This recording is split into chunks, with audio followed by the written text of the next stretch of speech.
Hello, and welcome back to Blues Place. So, today I will be sharing a reading vlog of my experience reading My Year of Rest and Relaxation. Now, if you watched my video that I posted earlier in the week, you will see that I picked this up from my local library. And I honestly wish that I bought it. This book, spoiler alert, I already read it. This book is actually really good, and there were some things that I wish I could have highlighted or tabbed just to come back to, but I don't want to get too ahead of myself. Let's go through the reading experience. Hey guys, I am about to start my year of rest and relaxation. I am very excited to get started with this. I know that some people love it, some people hate it, so I'm excited to see what I think of it, and I'll be sure to give you guys updates as I'm reading it.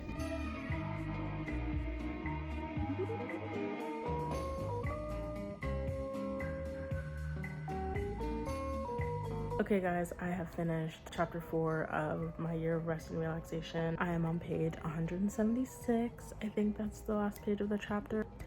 The main character, who is unnamed, is mean.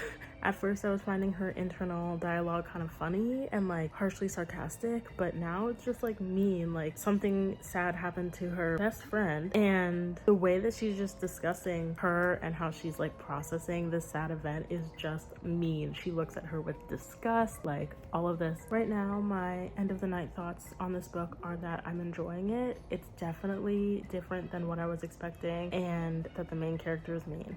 I have 100 pages left. 110. My mind is kind of like, I'm gonna pick this back up in the morning, and I'll talk to you guys then.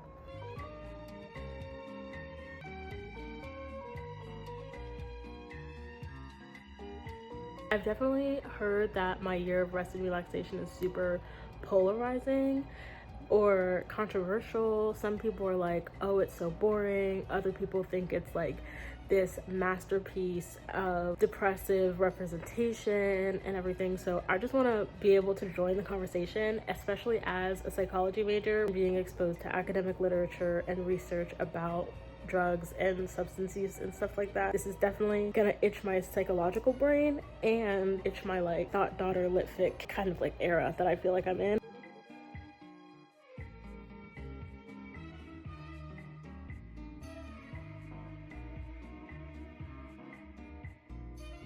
Now that I am done with the book, let's talk about my thoughts. So, I really enjoyed this book. I think that it is a very funny commentary on depression, mental illness, and just being a 25-year-old woman in New York City and trying to figure everything out. I think that the author did a very good job of keeping everything very unserious while sprinkling in very serious topics. There are lots of things talked about or touched on in the book without very deep dissections. Everything is kind of surface level and makes the reading experience just very absurd, and the humor is dry and blunt. So in this book we have the main character who is nameless. We don't find out her name, but she is very beautiful. She has a lot of money, she has a lot of privilege, and she decides that she wants to sleep for a year. We are then introduced to her best friend, Riva, I believe. That's how I've been saying it in my head, who is also just a beautiful woman, but has a lot of body image issues, and we always see her going on these wild diets and battling with alcoholism, and she deals with a family issue. She deals with relationship troubles and job troubles, and a lot of the typical 25-year-old woman experiences that we would just go through in life. I think it's so interesting how the author chose to include this normal experience and put it on the back burner and not discuss it as much and not go into depth with it, because there are so many books that do talk about what it's like to be a 25-year-old woman growing up in New York City and dealing with those things. And the author chose to highlight the woman who is taking the most illogical, ridiculous, absurd route to handle her mental illness qualms, and I really think she did a good job executing it. The first 2 chapters of this book were genuinely so funny. When you're introduced to the therapist is so wacky and so detached from reality and completely different than who you would expect a therapist written in a book to be like. That just adds to the zaniness, honestly, of this book. Now, I did have some issues with this book. I did not like Trevor,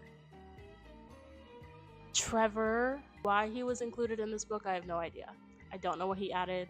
I did not like their relationship. I did not like the way that she talked to him. I did not like the way that he talked to her.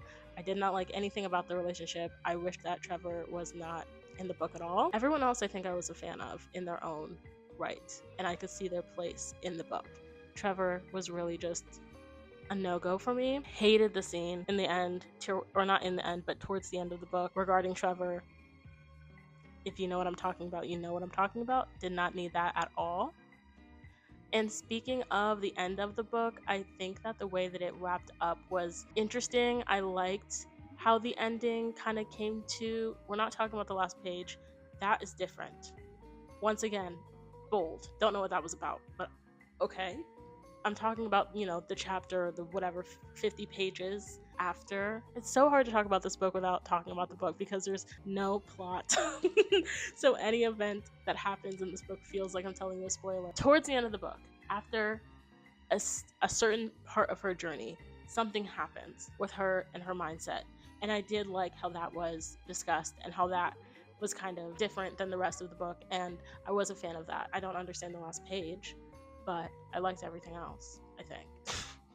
Overall, I would recommend this book for people who like psychological explorations and are willing to take a book about heavy topics unseriously. Because if you take this at face value, if you take it word for word, bar for bar, and expect it to have major revelations about depression and mental illness, this is not the book for that. This is the book that is like, I'm depressed, so I'm gonna sleep for a year,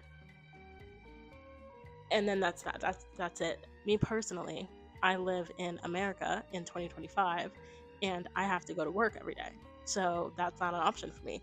She coincidentally got a buttload of inheritance money, doesn't have to work a day in her life if she doesn't want to. Absurd.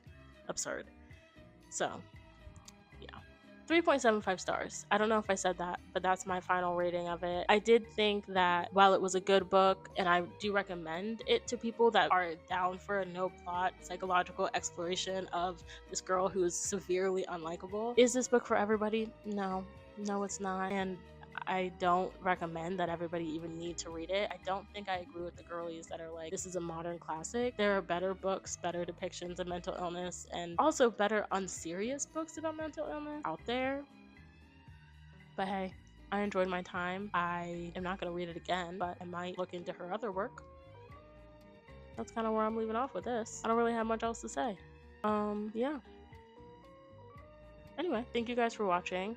I hope that you had an amazing day. I hope that you are reading something cool and funky and you're enjoying it.